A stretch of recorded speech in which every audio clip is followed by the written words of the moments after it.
बिस्मिल्लाहिर्रहमानिर्रहीम, अस्सलाम वालेकुम। ये जो अभी आप देख रहे हैं ये 150 एम्पेयर का ATS विद MOR है। फ़िलहाल हमने इसकी जो जनरेटर और वापडस की सप्लाई है वो दोनों ऑन की हुई हैं, जिसकी वजह से तीनों फेज़ जनरेटर और वापडा दोनों के ऑन हुए हैं। ये इंडिकेशन लाइट बता रही है कि दोनों की सप्लाई आ रही है। ये इसकी आप लेंथ देख सकते हैं।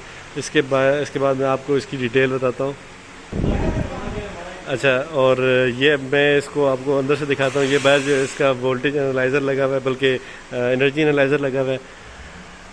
ये सारी चीज़ें बताता है, वी एवरेज बता देता है, KVA बताता है यानी कि अपेरेंट पावर, पावर फैक्टर भी बताता है, एवरेज करंट बताता है, रिएक्टिव पावर बताता है, फ्रीक्वेंसी बताता है, रियल पावर जो किलोवाट में आएगी वो भी बताएगा, और उसके साथ जो उसका करंट होता है वो भी बताता है। और उसके बाद जो टोटल एनर्जी होती है जिसे हम कहते हैं, जिसे हम मेजर करते हैं वाट आर में, और अगर उसके साथ उसका हम प्रीफिक्स लगाते हैं किलो, तो वो बन जाता है किलो वाट आर। तो वो भी ये कैलकुलेट करता है एनर्जी एनालाइज़र। ये basically all in one energy analyser होता है। ये हर चीज़ मेजर करके बताता है हमें। इसके अंदर बेसिकली ये दो सोर्सेज पे चल रहा है, एक जनरेटर और एक वापडा। और ये इस मॉड्यूल की बैक साइड है,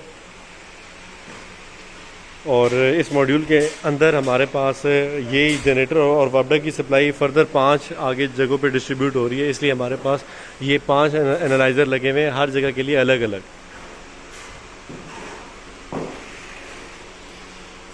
ये इसकी इंटरलॉकिंग है, जिसका मतलब ये है कि अगर कोई एक सोर्स हमारे पास आ रही है तो दूसरी सोर्स ऑन ना हो सके, और एक टाइम पे एक ही सोर्स ऑपरेट हो। और उसके बाद ये इसका बाहर ऑटोमेटिक और मैनुअल का स्विच है। इसको आप मैनुअल तरीके से भी करवा सकते हैं ऑन ऑफ, और ऑटोमेटिक पे भी हुआ है तो ऑटोमेटिक पे हमेशा वापडा को प्रायोरिटी मिलती है।